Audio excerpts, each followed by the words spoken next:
Interrogation ఇరగొట్టినా నోరిప్పలేదు. మీరొచ్చి ఏమి ఇప్పిస్తారు? విరక్కొడితే నేరస్తుల నోరు విప్పరు సార్. మరి విప్పుటారా? సర్లే విప్పటేండి నోరు.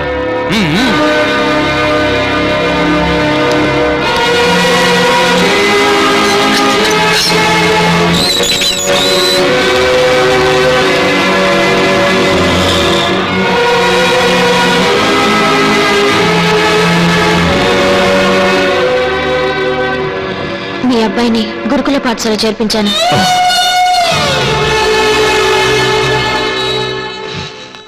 మీ నాన్నగారు హస్తకలు జాగ్రత్త చేశాను. మీ చెల్లెల శవాన్ని మార్చురీలో భద్రపరిచాను. మిమ్మల్ని తప్పించడానికి ఏర్పాటు చేశాను.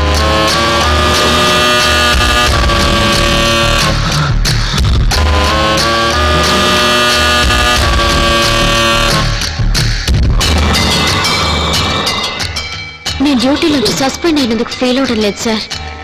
ఆ నేచర్ని మట్టుకు లైఫ్ నుంచి డిస్మిస్ చేయకపోతే ఫీల్ అవుతాను. వస్తాను సార్.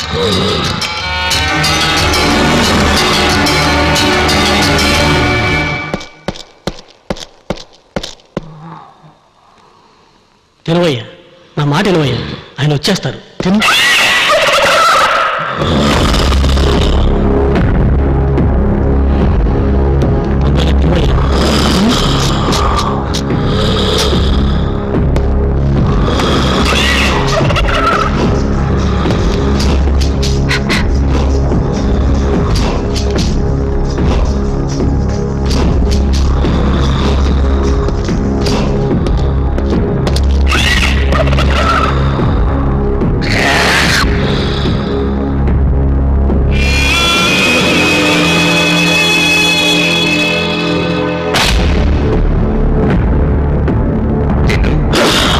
లేటైతే కలుపుతా, ఇంకా లేటైతే ఇది కూడా కలుపుతా.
వదిలేయండి స్వామి.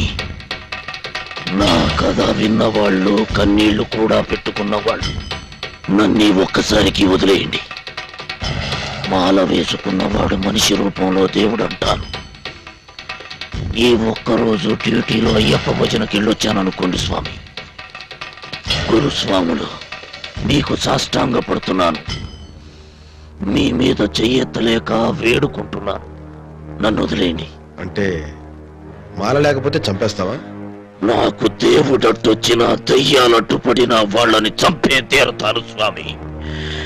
నా కుటుంబమే నాశనమైపోయింది. నా బతుకు గాజు పెంకులైపోయింది. నేను చచ్చి బతుకుతున్న మనిషిని స్వామి.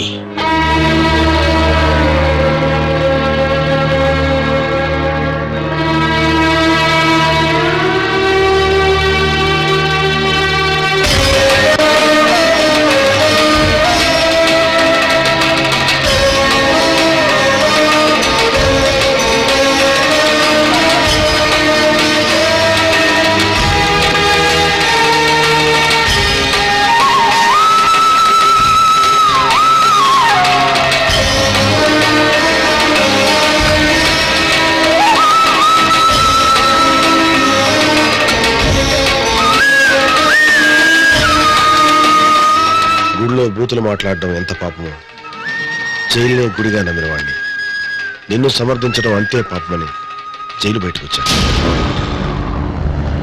దీక్ష తీసుకుని అయ్యప్పను కొలుస్తూ ఒక మనిషిని చంపు అంటూ చెప్పలేక మూగవేదన అనుభవించానయ్యా. అందుకే కాసేపు దీక్షని బ్రేక్ చేశాను. ఇప్పుడు ఉప్పు కారం తింటున్న మనిషిగా చెప్తున్నాను, వెళ్ళి చంపేశాను. ఒక్కరోజు కాదు, ఎన్ని రోజులైనా సరే నీకు అన్యాయం చేసిన వాళ్ళకి సమాధి కట్టి, ఇది గణపతి కట్టిన సమాధి, ఇది దుర్మార్గానికి పెట్టిన చితి అని చాటి చెప్పి రౌడీయిజం అనే పదం డిక్షనరీలో లేకుండా చేశాను. గూండాయిజం గుర్తులు సమాజం గడప అవతల వరకు తరిమి కొట్టి, ఇది గణపతికి ఇస్తున్న గీతరా అని జబ్బ చరిచి చెప్పిరా. వెళ్ళు. సమరమే చేస్తావో అశ్వమేధమే చేస్తావో చేసి నాకు ఈ వరాన్నిచ్చి మీరు దేవుడైపోయారు స్వామి. ఇక దయ్యాల సంగతి నేను చూసుకుంటా. వస్తాను స్వామి, వస్తాను.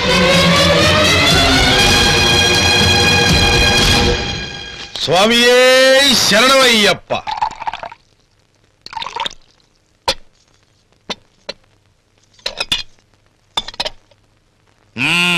ఏ చీకు చింత లేకుండా హాయిగా చికెన్ పీక్కు తింటున్నారా? ఏ నీకేమన్నా కడుపు నొప్పా? కడుపు నొప్పి కాదండి బాబు, గుండెల్లో నొప్పి. ఆ గణపతి గాడు జైలు నుంచి తప్పించుకున్నాడని తప్పించుకున్నాడని కాదు, తప్పించుకొని మన దగ్గరకు వస్తాడని. వచ్చి ఏం పీకుతాడట? పేకడు, ఒక్కొక్కడిని లేపుతాడు. లేపటం మాకు వచ్చు కానీ ముందు మందు తాగండి. తాగండి తాగండి. ఏమా మీ ఆయన ఎక్కడా? క్లబ్కి వెళ్ళారండి, ఈ పాటికి వచ్చేస్తుంటారు. తిరిగి రావడం కాదండి, పారిపోతున్నారు. ఆ గణపతి గారు మీ వారిని చంపడానికి వెంట పడుతున్నాడు. వామ్మో, మా ఆయన అక్క.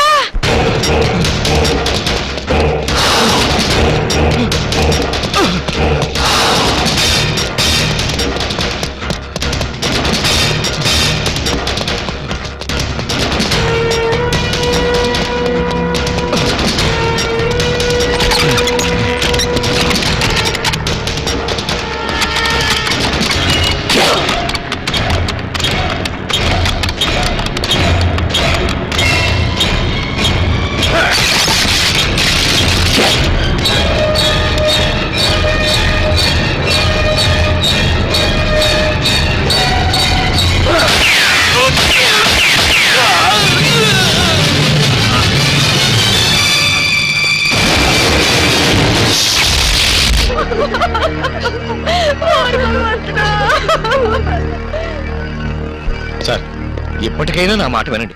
పాస్పోర్ట్లు వీసాలు రెడీ చేస్తా. కొన్నాళ్ల పాటు ఫ్యామిలీతో ఏ దుబాయ్ వెళ్ళిపోండి. సార్, ఈ మర్డర్ విషయంలో మీ స్టేట్మెంట్ కావాలి. మీ తమ్ముడి మర్డర్ విషయంలో ఎవరినైనా అనుమానిస్తున్నారా?